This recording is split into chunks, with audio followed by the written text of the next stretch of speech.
mwaka 2005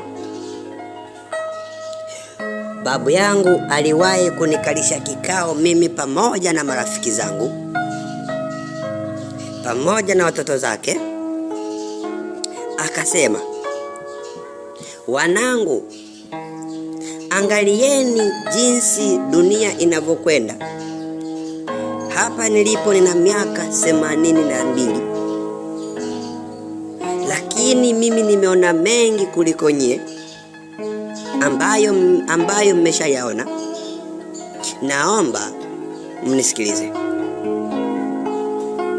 Tulikaa kikao, tukakaa kitako, tukamsikiliza babu anataka kutuambia nini. Akasema,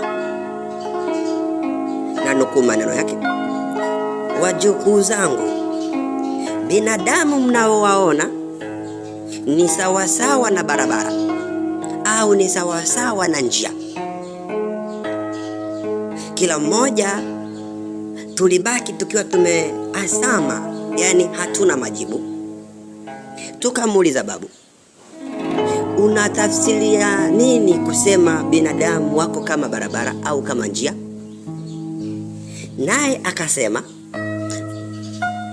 kuna sehemu kwenye barabara ukifika, lazima kuna bonde, lazima kuna tuta, lazima kuna maji, lazima kuna udongo, lazima kuna tope.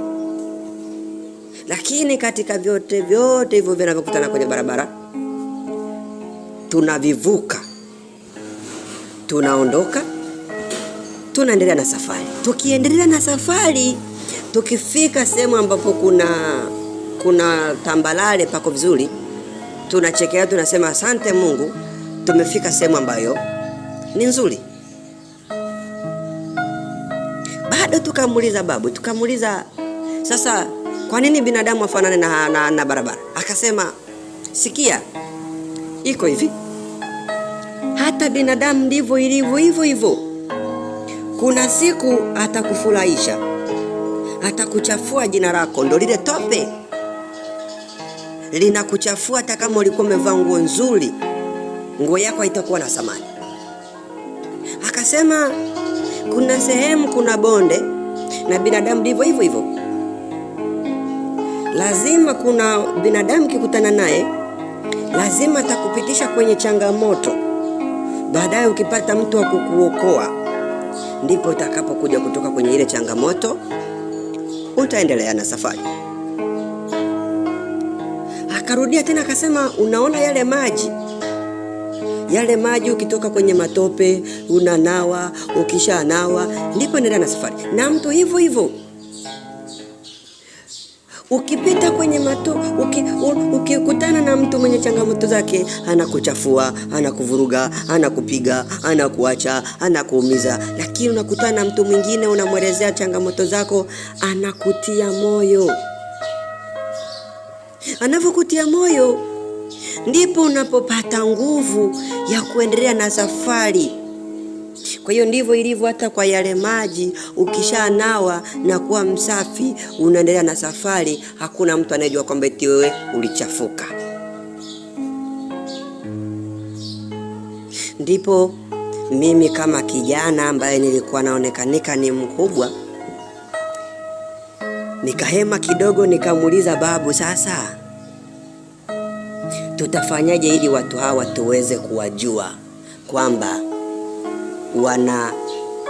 kuna mtu ambaye ni udongo kwenye maisha yetu, kuna mtu ambaye ni maji kwenye maisha yetu, kuna mtu ambaye ni mteremko kwenye maisha yetu, kuna mtu ambaye ni tambarare wa kuja kututatulia changamoto zetu kwenye maisha yetu.